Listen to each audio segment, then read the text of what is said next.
저는요, 딸을 한 번 놓친 엄마입니다. 그 아이를 다시 만나는데 48년이 걸렸어요. 근데요, 그 시작이 뭔지 아세요? 유튜브였어요. 심심해서 켠 카메라 하나가 제 인생을 뒤집어 놨어요. 그 화면 너머에 제가 잃어버린 딸이 보고 있었거든요.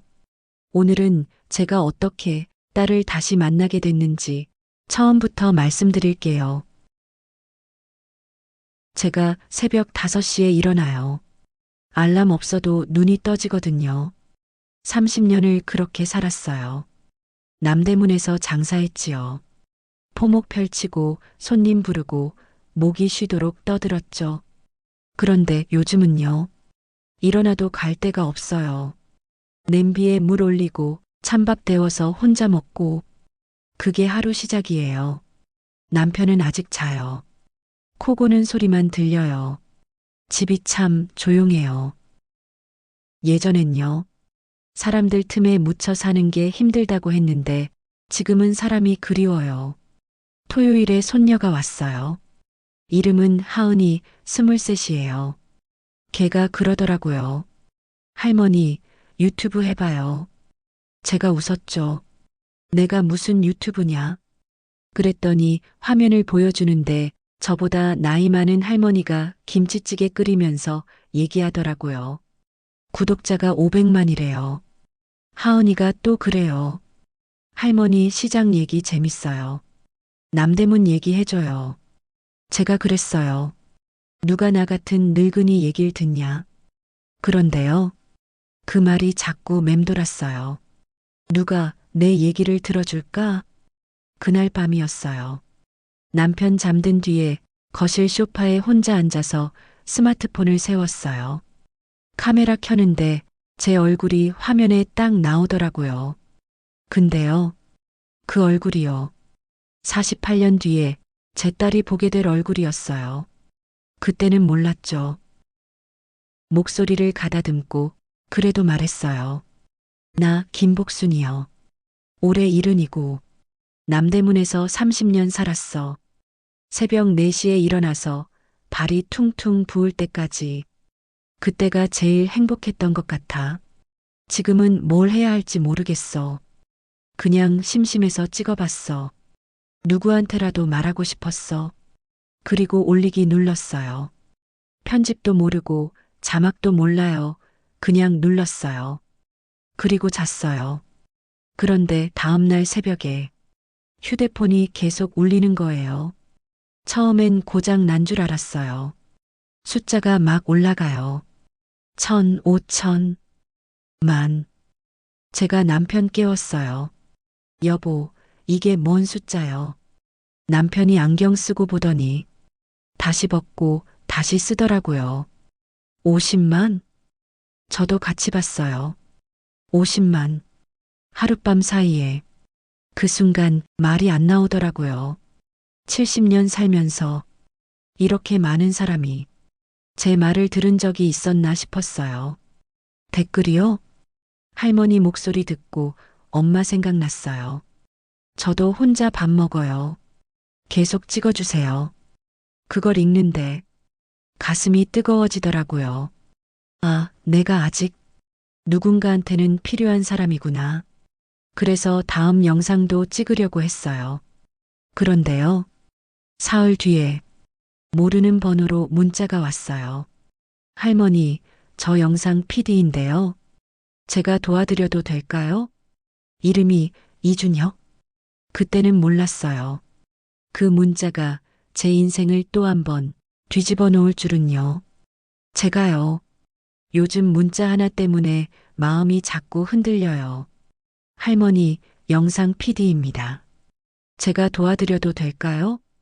이름이 이준혁이래요. 다음 날 아침에 밥 먹다가 남편한테 보여줬어요. 여보, 어떤 청년이 도와준다고 연락이 왔어. 남편이 안경 고쳐 쓰더니 영상 PD가 뭐 하는 사람이요?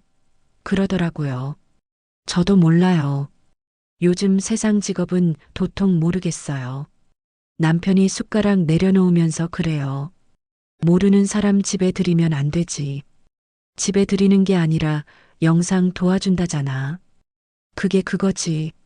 그 말 듣고는 더 얘기 안 했어요. 그런데 문자는 지우지 않았어요. 왜 그랬을까요? 사흘 뒤 설거지하고 있는데 초인종이 울렸어요. 문 열었더니 청년이 하나 서 있더라고요. 키도 크고 머리는 좀 헝클어졌고 손에는 음료수 2캔 들고 있었어요. 안녕하세요. 할머니, 저 이준혁이에요. 그때 심장이 덜컥했어요. 어떻게 우리 집을 알았어? 제가 그렇게 물었어요. 청년이 잠깐 저를 보다가 시선을 피했어요. 그리고 천천히 말하더라고요. 남대문에 갔어요. 시장? 네. 포목골목이요. 김복순 사장님 기억하냐고 물었어요. 그 말 듣는 순간 제 가슴이 덜컥 내려앉았어요. 30년을 서 있던 자리잖아요. 비 오면 비 맞고 눈 오면 눈 치우고 목 쉬도록 떠들던 그 자리. 다들 기억하시더라고요. 청년이 말했어요. 키 작고 목소리 크던 사장님 아니냐고.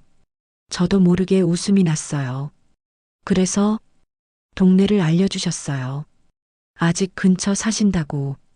그 말이 이상하게 화가 안 나더라고요.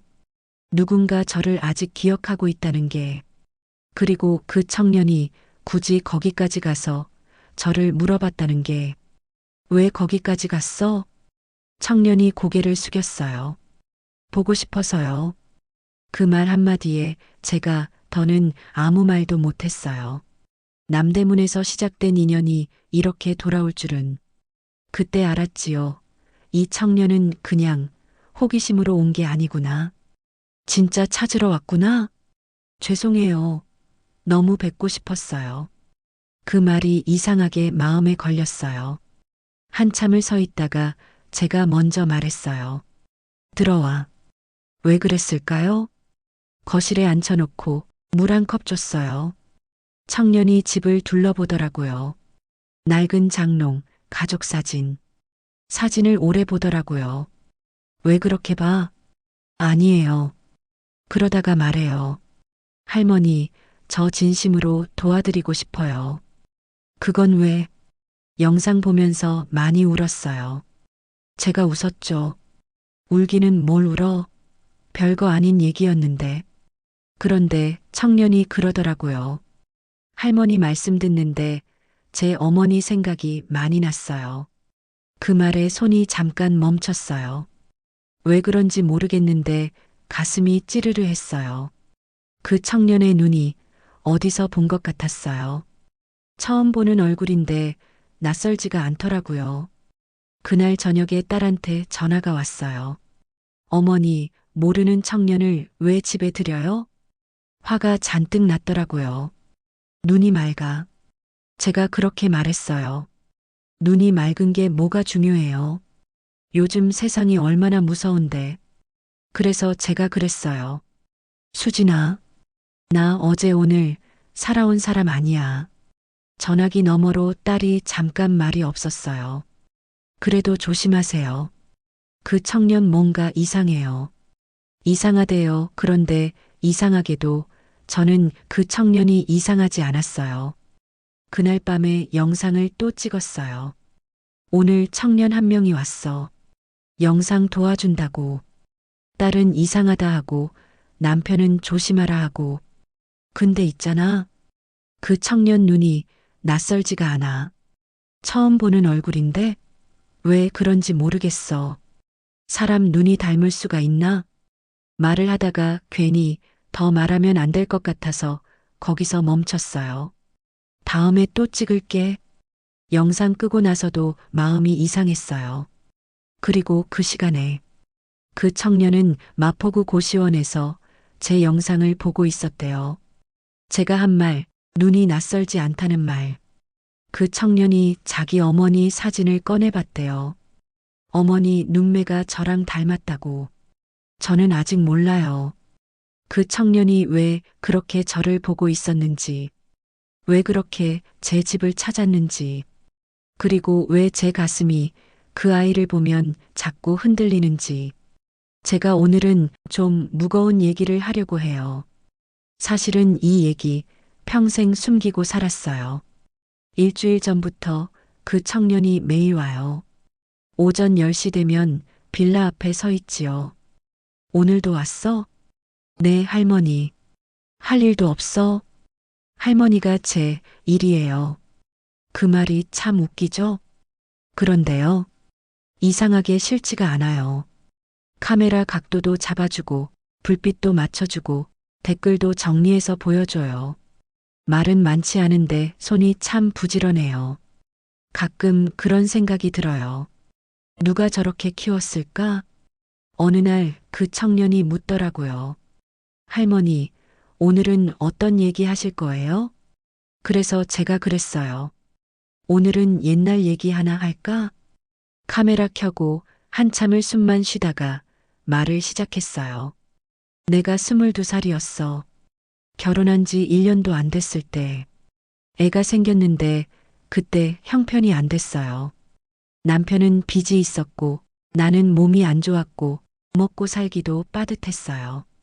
그래서 보냈어요. 좋은 집이라 잘 키워준다고 했어요. 제가 제 손으로 안고 갔어요. 그 집 문 앞에서 아이를 넘겨줬지요. 돌아오는 길이 기억이 안 나요. 그냥 한참을 걸었어요. 내 딸, 너무 보고 싶어요. 영상이 그렇게 끝났는데 그런데 문제가 생겼어요. 그 청년이 편집을 하다가 제가 카메라 켜놓은 줄 모르고 혼잣말하던 장면을 같이 올려버린 거예요. 48년이야. 48년 동안 하루도 안 잊었어. 내 새끼. 그 말이 그대로 올라갔어요. 이미 조회수가 50만이 넘은 뒤였어요. 청년이 얼굴이 하얘져서 그러더라고요.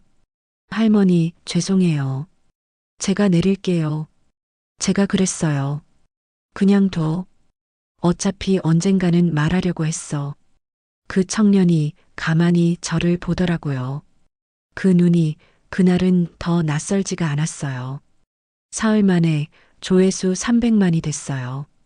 댓글이 쏟아졌어요. 할머니, 그 딸이 보고 있을 것 같아요. 원망 안 할 거예요. 저도 입양됐어요. 돋보기 쓰고 하나하나 읽었어요. 그런데요. 댓글 하나가 눈에 걸렸어요. 닉네임이 준혁이네. 할머니, 그 딸은 잘 살고 있을 거예요. 분명히요. 그 글을 한참 봤어요. 그 청년이 제 옆에 앉아 있었는데도 저는 화면만 보고 있었어요. 왜 그랬을까요? 그날 밤 딸한테 전화가 왔어요. 어머니, 그 청년 당장 내보내세요. 제가 그랬어요. 내가 괜찮다잖아. 믿을 수 없어요. 딸은 믿을 수 없다는데, 근데요? 이상하게도 저는 그 아이가 믿어졌어요. 그날 밤 앨범을 꺼냈어요. 흑백 사진 한 장. 22살 갓난아기 안고 찍은 사진. 손가락으로 천천히 쓸었어요. 48년. 그런데 그날 밤 그 청년이 자기 어머니한테 전화를 했대요. 엄마, 나야 그 할머니 영상 봤어? 48년이라고 했잖아. 그리고 그 어머니가 그랬대요. 나 올해 48이야. 저는 아직 몰라요. 그 청년이 왜 그날 그렇게 손을 떨었는지, 왜 저를 볼 때마다 눈을 오래 못 마주치는지, 그리고 왜 제 심장이 그 아이를 보면 자꾸 먼저 반응하는지. 오늘은요, 아침부터 집 공기가 좀 달랐어요. 예고도 없이 딸이 찾아왔거든요. 문 열었는데 얼굴이 빨개요. 울었는지 잠을 못 잤는지. 어머니, 그 한마디에 가슴이 철렁했어요. 소파에 앉자마자 묻더라고요. 그 청년 오늘도 와요? 10시쯤 온다고 했어. 저도 있을 거예요. 그 눈이 단단했어요. 뭔가 확인하러 온 얼굴처럼요. 저는 더 묻지 않았어요. 부엌으로 가서 물을 올렸는데 손이 좀 떨리더라고요. 왜 떨렸을까요? 10시 딱 되니까 초인종이 울렸어요. 딸이 먼저 문을 열었어요. 이준혁 씨죠? 목소리가 차가웠어요. 저 김수진이에요. 어머니 딸. 거실에 셋이 앉았어요. 공기가 무거웠어요. 딸이 준혁이한테 묻기 시작하네요. 몇 살이에요? 28입니다. 부모님은요? 잠깐, 아주 잠깐 그 청년 손이 굳는 게 보였어요. 어머니랑 둘이 살았어요. 아버지는요? 어릴 때 돌아가셨어요. 딸이 팔짱을 꼈어요. 왜? 우리 어머니 채널을 도와주는 거죠?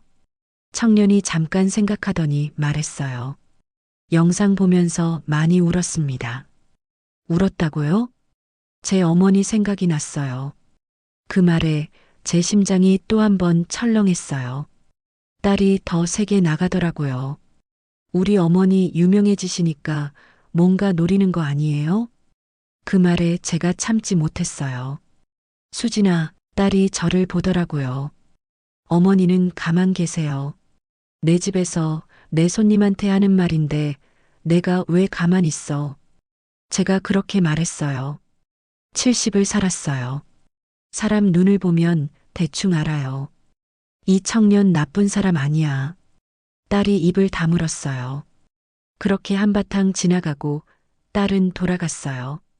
집이 다시 조용해졌죠. 그 청년이 카메라를 세팅하면서 말하더라고요. 할머니, 죄송해요. 쟤 때문에 불편해지셨어요. 내 잘못 아니야. 그러다 제가 물었어요. 준혁아, 너 어머니 건강하셔? 렌즈 닦던 그 손이 멈췄어요. 네, 건강하세요. 어머니한테 자주 연락해? 네. 저는 창밖을 봤어요. 나는 못한 게 있어서 그 말이 제 입에서 툭 나왔어요. 48년 동안 못한 말이 많아요. 자주 연락해라. 그게 제일이야. 그 청년 눈이 잠깐 흔들렸어요. 그날 오후에 그 청년이 어머니한테 전화를 했대요. 엄마, 그냥 전화하고 싶었어. 그 말을 듣고 그 어머니가 잠깐 말을 못했대요. 밥은 먹었니? 평범한 말인데 왜 그렇게 오래 남는지. 그 할머니 채널, 오늘도 갔어? 네. 할머니 어때? 건강하셔? 그 말 속에 뭔가 있었대요. 그 청년은 알고 있었겠죠. 그리고 밤이 됐어요. 저는 또 카메라를 켰어요. 오늘 딸이 왔어. 그 청년이랑 좀 부딪혔지. 딸은 나 걱정하는 거 알아. 저는 웃었어요. 근데 있잖아. 나는 그 청년이 이상하다는 생각이 하나도 안 들어. 눈이 참 맑아. 근데 슬퍼. 말은 안 하는데 많이 담고 있는 눈이야. 살다 보면요. 말 안 해도 느껴지는 사람이 있어요. 그 청년이 그래요. 그리고 댓글 하나가 달렸어요. 닉네임 준혁이네. 할머니, 저도 할머니가 그래요. 그 문장을 읽는데 손이 멈췄어요. 저는 아직 몰라요.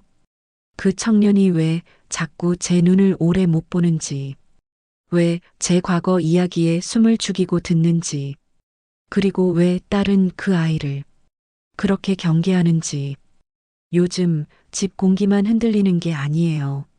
사람 마음이 더 먼저 흔들려요. 딸이 그 청년을 보고 난 뒤로 집이 좀 달라졌어요. 딸 눈이 계속 매서웠거든요. 어머니, 그 청년 이상해요. 그 말을 자꾸 되뇌더라고요. 저는 말했어요. 이상하지 않아. 근데 딸은 그냥 느낌이 아니었어요. 뭔가를 알아본 눈이었어요. 그 다음 날도 그 청년은 10시에 왔어요. 아무 일 없다는 듯이 카메라 세팅하고 조명 맞추고 저는 부엌에서 간식을 챙겨 나왔죠. 오늘은 뭘 찍을까? 할머니, 시장 얘기 더 해주세요. 그래서 말했어요. 겨울 얘기 하나 할까? 카메라 켜고 천천히 말했어요. 눈이 엄청 많이 온 날이 있었어. 시장 바닥이 얼어서 다 다 미끄러졌지. 근데 한 여자가 왔어. 딸 결혼한다고 한복 천을 사러 왔어. 돈이 조금 모자랐어요. 그 엄마가 얼마나 미안해 하던지. 그래서 그 천을 그냥 줬어요. 왜 그랬냐고? 그 엄마 눈이 간절했어요. 딸 잘 되길 바라는 엄마 눈은 다 똑같아. 그 말하는데 카메라 뒤에 있던 청년이 고개를 푹 숙이더라고요. 눈이 붉어졌는데 못 본 척 했어요. 영상 다 찍고 그 청년이 편집하는데 제가 물었어요. 준혁아? 네. 할머니. 너 어머니는 어떤 분이야? 손이 멈췄어요. 조용하신 분이에요. 혼자 키우셨어? 네. 그 한 글자가 왜 그렇게 무겁게 들리던지. 고생하셨겠다. 네. 너도 고생했고. 그 청년이 말을 못 하더라고요. 목이 막힌 얼굴이었어요. 그래서 제가 말했어요. 힘든 거 티내지 않으려고 하는 거 알아. 눈이 말해. 그 아이가 고개를 더 숙였어요. 그날 오후 딸이 그 청년을 따로 만났대요. 저 몰래 카페에서 나중에 알았어요. 딸이 알아본 거예요. 그 청년 어머니 이름 박미숙, 48, 부산, 입양. 그 숫자가요. 48년 딱 맞아 떨어졌대요. 딸이 물었대요. 우리 어머니가 당신 외할머니일 수 있다고 생각해서 온 거죠? 그 청년이 고개를 끄덕였대요. 네. 그 말이 나오는데 딸이 울었대요. 왜 말 안 했어요? 확실하지 않아서요. 확실하지 않으면서 왜 곁에 있었어요? 그 아이가 그랬대요. 할머니가 외로워 보여서요. 그리고 할머니 곁에 있으면 어머니 얼굴이 보여요. 그 말을 들은 딸이 말을 못했대요. 그날 밤, 저는 아무것도 모른 채 카메라를 켰어요. 오늘 준혁이가 편집해준 영상 올렸어. 근데 있잖아. 그 청년 볼수록 이상해. 나빠서 이상함이 아니야. 자꾸 뭔가 말하려다가 삼켜요. 제가 보면 알아요. 30년 시장에서 사람 눈 보며 살았어요. 저는 느껴요. 그 아이가 뭔가를 품고 있다는 걸. 언젠가는 준비가 되면 말하겠지. 사람은 준비가 되어야 입이 열려요. 저도 48년이 걸렸어요. 그런데 혹시 말이에요? 준비가 된 건 저일까요? 아니면 그 아이일까요? 요 며칠 이 집 공기가 달라요. 말은 없는데 뭔가가 움직이고 있어요. 딸은요? 그날 카페 다녀온 뒤로 눈빛이 달라졌어요. 전화를 받으면 숨이 짧고 말끝이 무거워요. 제가 물으면 아무것도 아니에요. 그러는데 아무것도 아닌 사람 얼굴이 아니에요. 그 청년도 그래요. 10시가 되면 오는데 요즘은 더 말이 없어요. 카메라 세팅하고 렌즈를 닫고 조명 맞추는데 눈이 자꾸 저를 피해요. 그래서 제가 일부러 밖으로 나가자고 했어요. 오늘은 공원에서 찍자. 햇빛이 좋았거든요. 벤치에 앉았어요. 벚꽃은 다 지고 연두잎이 올라오고 있었어요. 제가 물었어요. 준혁아, 밥은 제대로 먹고 다니냐? 네, 먹고 다녀요. 고시원이라며 거기 밥이 나와? 편의점에서 사 먹어요. 그 말 듣는데 마음이 덜컥했어요. 편의점 밥이 밥인가요? 그래서 아침에 김밥을 쌌어요. 2줄 먹으라고 줬어요. 할머니, 이걸 왜 먹으라면 먹어. 그 아이가 김밥을 봤는데 눈이 빨개졌어요. 이번엔 못 참더라고요. 왜 울어? 바람이 들어와서요. 바람은 무슨, 그 눈은 바람 때문이 아니었어요. 돌아오는 길에 그 아이 핸드폰이 울렸어요. 딸이었대요. 어머니한테 말할 거예요? 그 아이가 멈춰섰대요. 아직은 아니에요. 왜요? 확실해져야 말씀드릴 수 있어요. 확실해져야 한다는 말이 가슴에 남았어요. 그날 밤 그 아이는 부산에 전화했대요. 엄마, 서울 한번 올라와. 그 어머니가 그랬대요. 그 할머니 때문이지? 대답을 못했대요. 나 무서워. 그 말이 48년 전 제가 했던 말이랑 똑같아요. 무서웠어요. 내가 보낸 아이가 나를 원하지 않을까봐. 그 어머니가 또 물었대요. 그 할머니가 나를 원할까? 그 아이가 대답했대요. 응, 원하셔. 저는 그걸 아직 몰라요. 근데 수진이 그날 밤 저한테 전화를 했어요. 어머니, 내일 갈게요. 목소리가 떨렸어요. 할 말이 있어요. 저는 아무렇지 않은 척 했어요. 그래, 와라. 전화 끊고 나서 소파에 한참 앉아 있었어요. 남편이 묻더라고요. 수진이? 응. 무슨 일이래? 모르겠어. 근데요, 모르는 게 아니에요. 느껴져요. 바람 불기 전 나뭇잎이 조용해지는 것처럼. 집이 너무 고요했어요. 그래서 그날 밤 영상을 안 찍었어요. 카메라 켜면 괜히 울 것 같았거든요. 대신 앨범을 꺼냈어요. 흑백 사진, 22살 갓난아기를 안고 웃고 있는 저. 그때는 몰랐어요. 그 아이를 48년 동안 가슴에 안고 살 줄은. 사진 속 아이 눈을 손가락으로 짚었어요. 오늘 공원에서 본 눈이 자꾸 겹쳐요. 김밥 들고 참으려다 울던 눈. 혹시 말이에요. 아직은 아니에요. 확실해져야죠. 사람은요. 마음이 먼저 알아도 입은 나중에 열려요. 내일 딸이 온대요. 그리고 누군가 더 올지도 몰라요. 제가 준비가 됐는지 모르겠어요. 그래도 이번엔 도망치지 않을 거예요. 오늘은요. 아침부터 이상했어요. 딸이 온다고 했잖아요. 그래서 새벽에 일어나 밥을 차렸어요. 된장찌개 끓이고 계란말이 하고 깍두기 꺼내고 딸이 좋아하던 것들이에요. 문을 열자마자 딸 얼굴이 보이는데 눈이 벌써 젖어 있었어요. 왔으면 밥은 먹어야지. 딸이 숟가락 들다가 멈추더라고요. 왜 울어? 아니에요. 그냥이 아니에요. 그냥 우는 얼굴 아니에요. 근데 저도 모른 척 했어요. 말없이 밥 먹었어요. 숟가락 소리만 났어요. 밥 다 먹고 딸이 찻잔을 두 손으로 잡더라고요. 어머니, 저 드릴 말씀이 있어요. 저는 그냥 기다렸어요. 서두르면 안 되는 말이라는 걸 알고 있었거든요. 그 청년 있잖아요.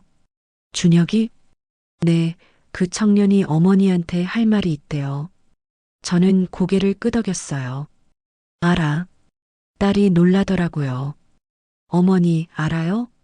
뭘 다 알겠냐. 그냥 뭔가 있다는 건 알아. 그 아이 눈이 말해요. 딸이 물었어요. 어머니는 무섭지 않아요? 저는 천천히 말했어요. 무서운 것보다 보고 싶은 게 더 크면 무섭지 않아. 그 말하면서 속이 쿵 내려앉았어요. 딸이 돌아가고 집이 다시 조용해졌어요. 앨범을 꺼냈어요. 48년 전 사진. 갓난아기를 안고 웃고 있는 22살의 저. 그 아이 눈을 오래 봤어요. 그리고 댓글창을 열었어요. 닉네임 준혁이네. 할머니, 저도 할머니가 그래요. 할머니, 곧 찾아갈게요. 곧 찾아갈게요. 이미 왔잖아. 그 순간 눈물이 그냥 흘렀어요. 닦지 않았어요. 오후 2시 초인종이 울렸어요. 문을 열었는데 그 아이가 서 있었어요. 오늘은 빈손이었어요. 할머니, 오늘은 카메라 안 가져왔어요. 알아. 그냥 보고 싶어서 왔어요. 그 말이 왜 그렇게 오래 남는지 들어와서 마주 앉았지요. 햇살이 들어오는데 말이 안 나왔어요. 한참 있다가 제가 물었어요. 준혁아. 네. 너 어머니 보고 싶지? 그 아이 눈이 바로 젖었어요. 네. 자주 연락해? 요즘은 매일 해요. 잘했다. 그리고 제가 물었어요. 너 어머니 어디서 태어나셨어? 부산이요. 부산 어디? 사하구요. 사하구? 저는 더 묻지 않았어요. 왜냐면요. 가슴이 먼저 알아버렸거든요. 그 아이가 입을 열었어요. 할머니, 저는 도망치지 않고 기다렸어요. 제 어머니가 할머니를 닮았거든요. 그 말 듣는데 세상이 잠깐 멈춘 것 같았어요. 그래, 딱 한마디 나왔어요. 그 한마디에 48년이 다 들어 있었지요. 그 아이가 울었어요. 저도 울었고요. 근데 소리는 안 냈어요.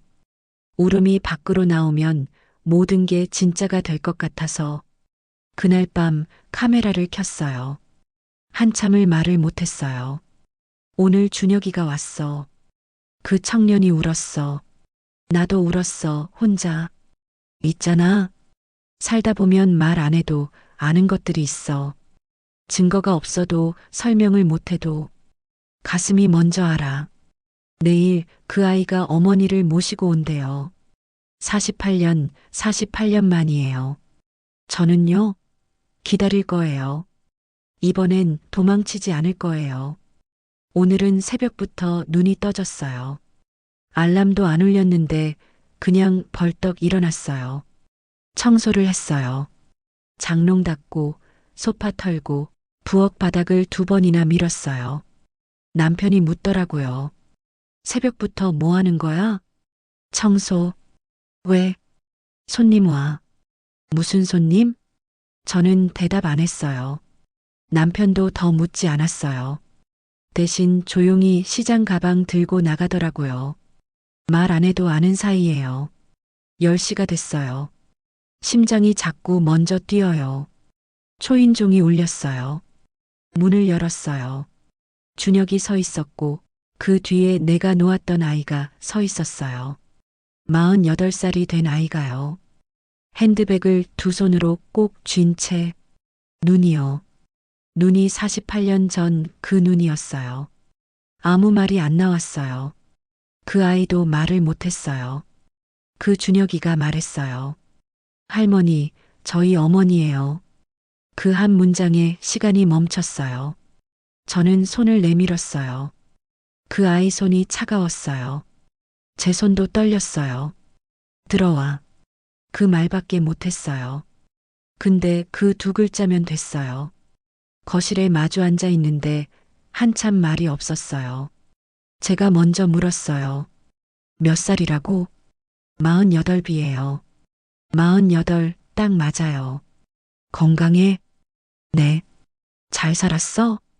그 아이가 눈을 감았다가 떴어요. 네. 잘 살았어요. 그 말 듣는데 가슴이 무너졌어요. 다행이다. 그 말하면서 눈물이 먼저 나왔어요. 많이 힘들었지? 괜찮았어요. 괜찮지 않았을 거야. 저도 알아요. 괜찮았을 리 없어요. 그래서 제가 처음으로 말했어요. 미안해.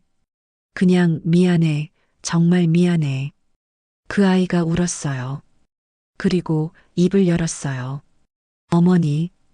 그 한마디 48년 동안 한 번도 못 들은 말. 어머니. 그 소리 듣는데 제가 무너졌어요. 2손으로 얼굴을 가렸어요. 어깨가 들썩였어요. 그 아이가 제 손을 잡았어요. 따뜻했어요. 부엌에서 준혁이 조용히 서 있었어요. 눈이 다 젖어 있었어죠. 남편도 들어왔어요. 아무 말 안 했어요. 그냥 제 옆에 앉았어요. 그게 다였어요. 그날 저녁 4시 밥을 먹었어요. 갈비찜이 올라왔어요. 제가 먼저 그 아이 그릇에 고기 올려줬어요. 그 아이가 받아 먹었어요. 말은 없었어요. 근데 이상하게 어색하지 않았어요. 식탁 위에 48년이 앉아 있었는데 조용했어요. 밥 다 먹고 그 아이가 말했어요. 다음에 또 와도 돼요? 제가 그랬어요. 자주 와, 네, 어머니. 또 들었어요. 어머니, 눈을 감았어요. 그 소리 안에서 48년이 다 녹았어요. 제가 유튜브를 시작한 이유가 심심해서라고 했죠. 외로워서라고 했죠. 근데요, 외로움이 사람을 다시 만나게 해요.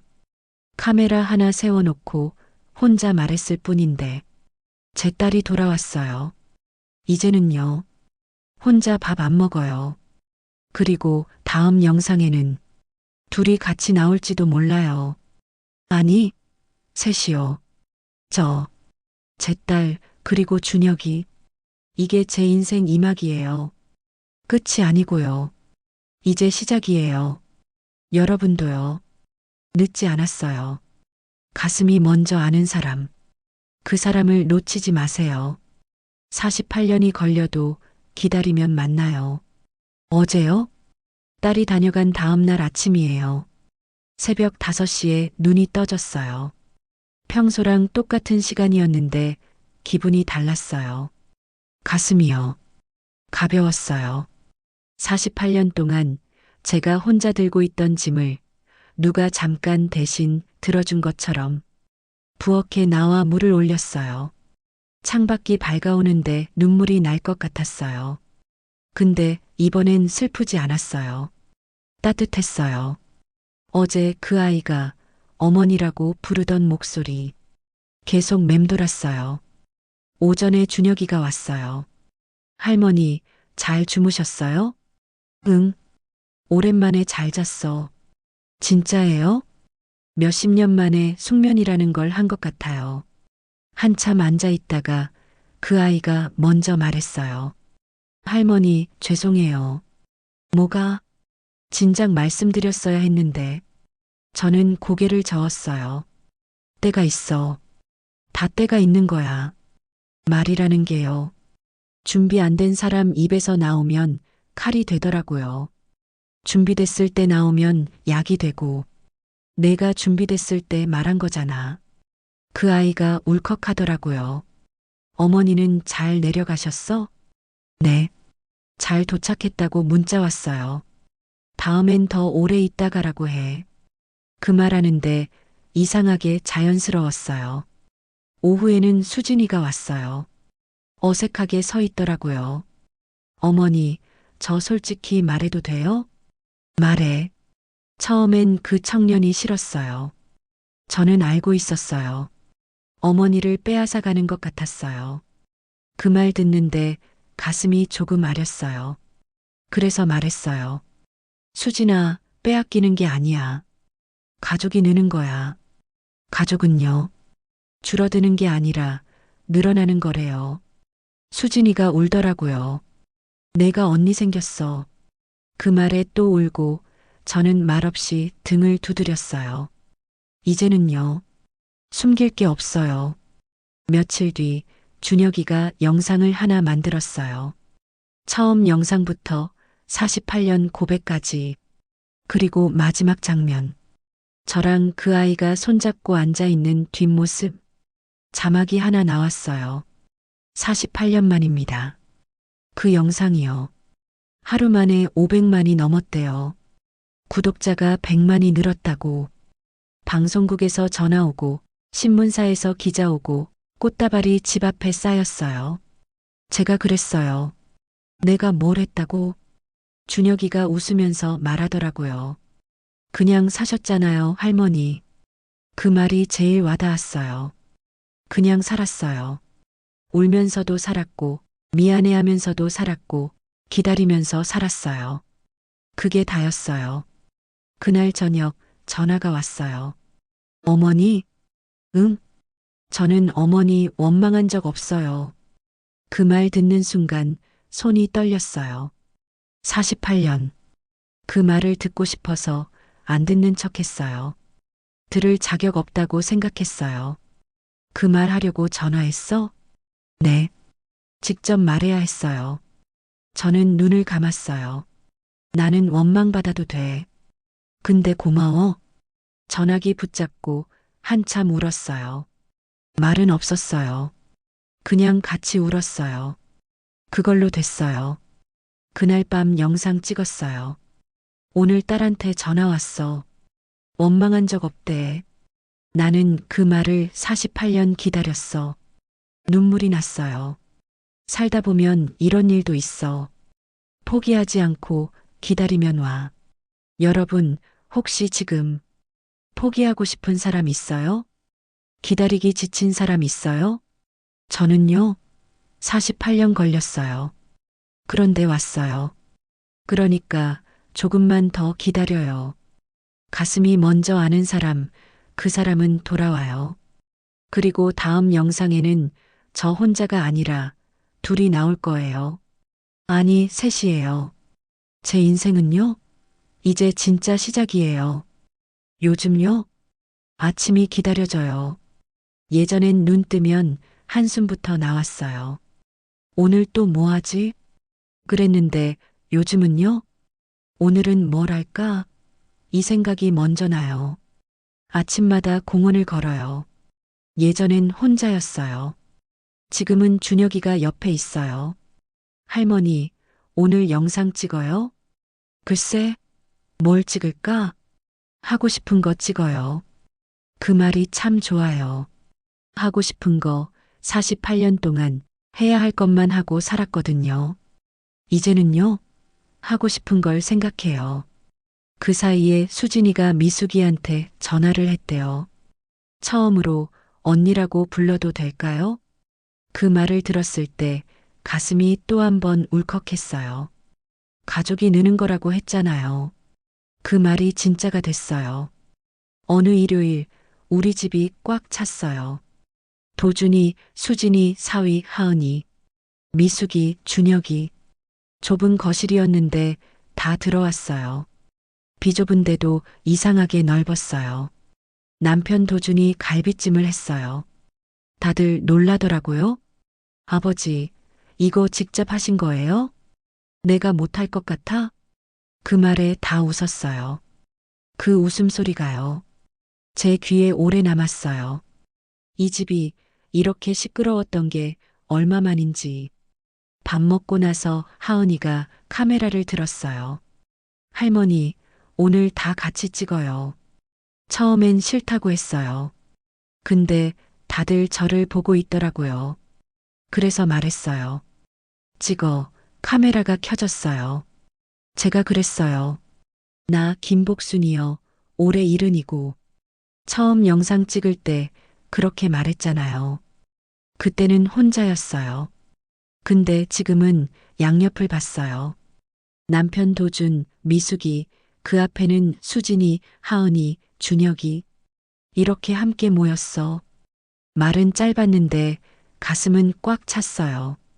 저녁에 미숙이가 부산 내려가기 전에 저를 꼭 안았어요. 한참 안고 있었어요. 어머니 사랑해요. 그 말을 또 들었어요. 사랑해요. 나도. 두 글자, 그 안에 48년이 다 있었어요. 그날 밤 영상을 찍었어요. 오늘 가족이 다 모였어. 처음엔 심심해서 찍었어.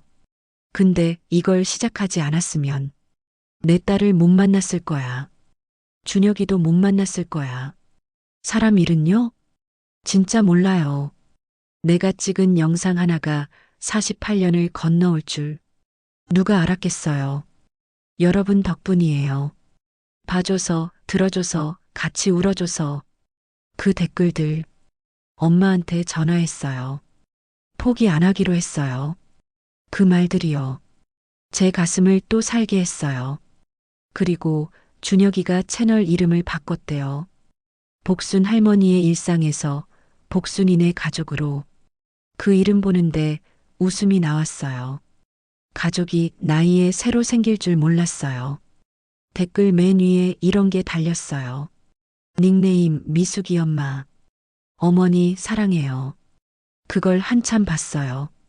창밖은 밤이었는데 별도 없었는데 이상하게 화냈어요. 이 이야기가 끝이라고요? 아니에요. 이제 시작이에요. 복순이네 가족. 다음 영상에서는요. 손주랑 시장도 가고 미숙이랑 부산도 가고 도준이랑 싸우기도 하고 그냥 그렇게 살 거예요. 요즘요. 집이 시끄러워졌어요. 좋은 일로 시끄러움이에요. 전화가 자주 와요. 어머니, 뭐 드셨어요? 엄마, 오늘 영상 봤어? 할머니, 댓글 달렸어요. 사람 소리가 집안에 계속 맴돌아요. 근데요, 사람이 많아지면요. 마음도 다 같지는 않더라고요. 며칠 전이었어요. 수진이가 저한테 조심스럽게 말했어요. 어머니, 요즘 댓글이 좀 이상해요. 왜? 미숙 언니가 갑자기 나타난 거 아니냐고. 왜 이제 왔냐고. 그런 말들이 있어요. 저는 그냥 고개를 끄덕였어요. 그럴 수 있지. 근데 수진이는 속상해 하더라고요. 어머니가 상처받을까 봐요. 상처요. 상처는 이미 다 받아봤어요. 새로 받을 것도 없어요. 근데 그날 밤 미숙이한테 전화가 왔어요. 목소리가 조금 낮았어요. 어머니, 응? 왜? 혹시 제가 갑자기 나타나서 부담되진 않으세요? 그 말 듣는데 가슴이 철렁했어요. 왜 그런 말을 해? 댓글 봤어요. 아, 그 아이도 봤구나. 어머니가 힘들어질까봐. 그 말이요.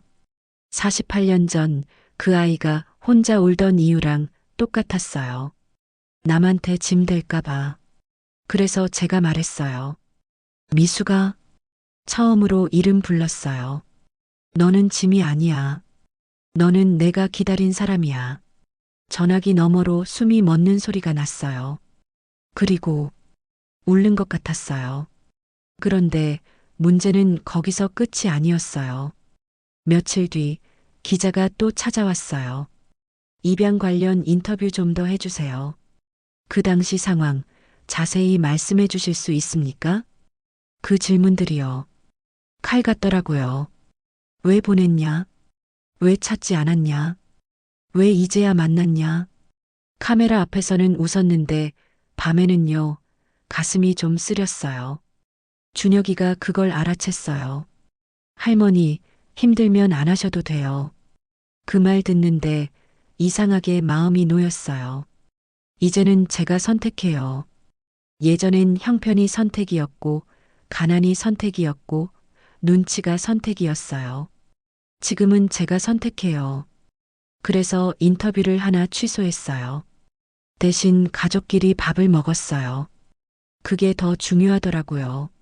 근데 또 하나 제가 예상 못한 게 있었어요. 남편 도준이요. 겉으로는 아무 말 안 했는데 밤에 혼자 앉아 있더라고요. 왜 그래? 그냥.